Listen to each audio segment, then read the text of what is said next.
In the late 90s, wrestling was drowning in words. 20-minute promos, elaborate storylines, soap opera theatrics that went on and on and on. But then came a man who understood something the others had forgotten. Sometimes the most devastating thing you can say is almost nothing at all. His name was Bill Goldberg. And when he did speak, each word landed like a sledgehammer to the chest of an entire industry. Today we dissect 5 moments when Goldberg opened his mouth and changed everything. 5 quotes that didn't just define a character, they defined what it means to be inevitable. Quote 1, "Who's next?"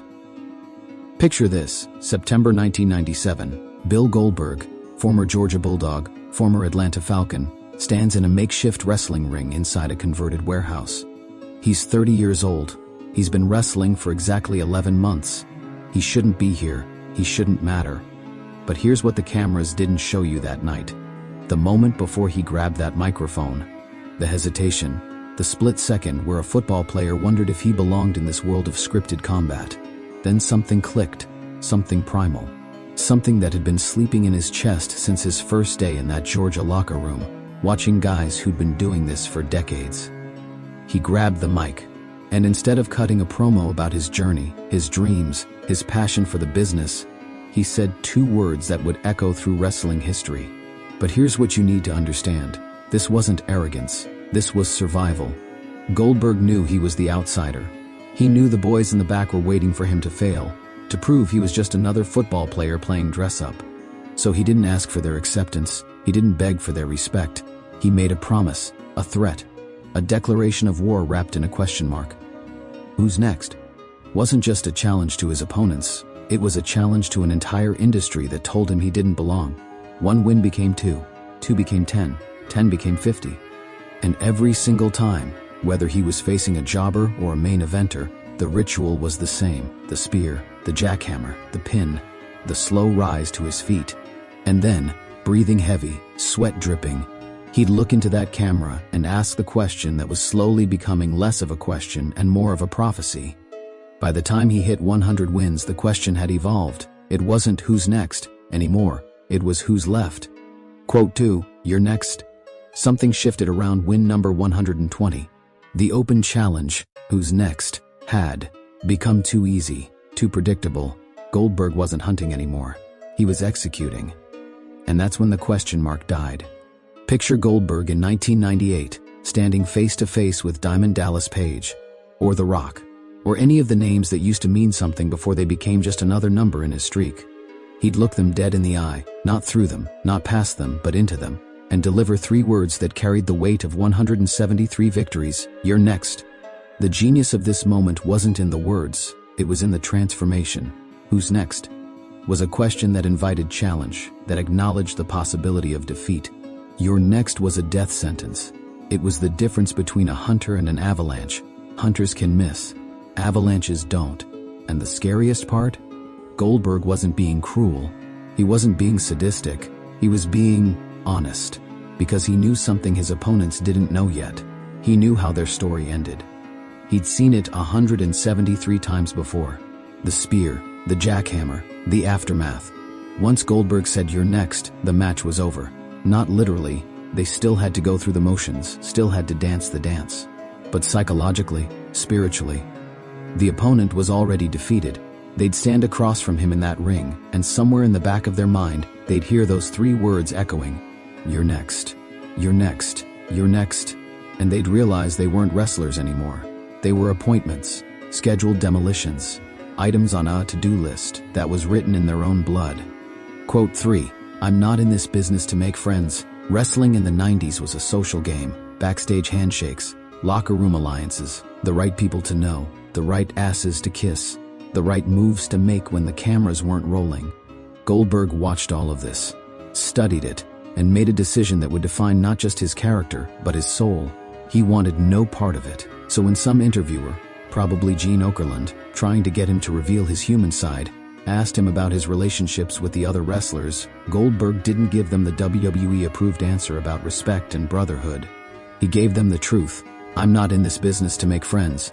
Goldberg wasn't antisocial. He wasn't a loner by choice. He was a loner by necessity.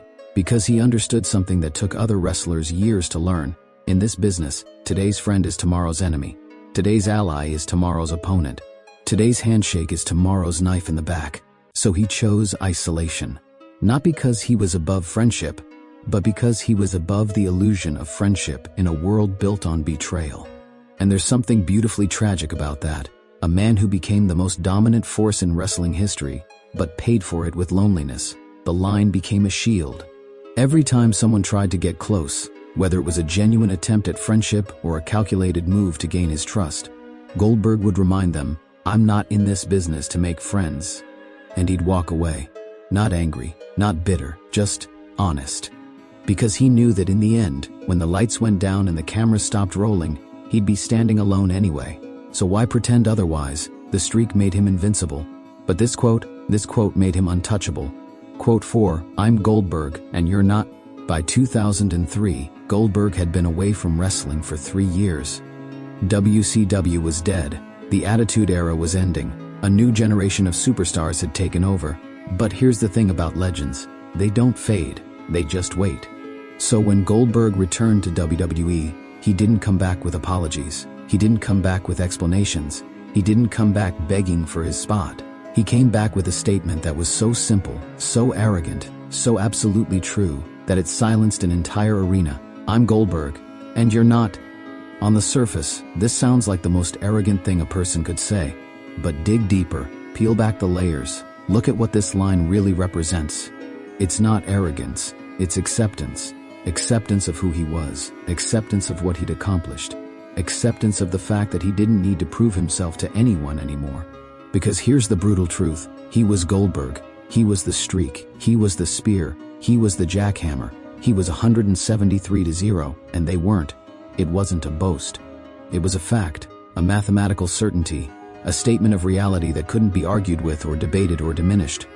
The line became his identity. Not Bill Goldberg the person, but Goldberg the force of nature. Goldberg the inevitability. And every time someone tried to challenge him, tried to diminish him, tried to make him feel like he was just another wrestler, he'd remind them, and himself, of this simple truth. "I'm Goldberg, and you're not." Quote 5, "You want a war? You got one." But then Brock Lesnar started talking, started disrespecting the streak, started acting like Goldberg was just another name from the past. And something woke up. Something that had been sleeping for years. Something primal and dangerous and absolutely unforgiving. Goldberg didn't come back with a lengthy explanation. He didn't come back with a heartfelt speech about respect and legacy. He came back with a declaration of war. "You want a war? You got one." But here's the thing about this quote. It wasn't really about Brock Lesnar. It was about time. It was about age. It was about the voice in Goldberg's head that whispered, "You're too old. You're too slow. You're too past your prime." When he said, "You want a war? You got one," he wasn't just talking to Lesnar. He was talking to doubt. He was talking to Father Time. He was talking to everyone who thought his story was over. And in that moment, Bill Goldberg, husband, father, retiree, disappeared. And in his place stood the man who had once been the most dominant force in professional wrestling. Still hungry, still dangerous, still absolutely terrifying. The war didn't last long, 1 minute and 26 seconds to be exact. Spear, jackhammer, pin, victory. But that wasn't the point. The point was that some wars aren't about winning or losing. Some wars are about proving that you're still capable of fighting. And when Goldberg walked away from that ring, he didn't just defeat Brock Lesnar. He defeated time itself. He proved that legends don't fade. They just wait for the right moment to remind the world why they became legends in the first place.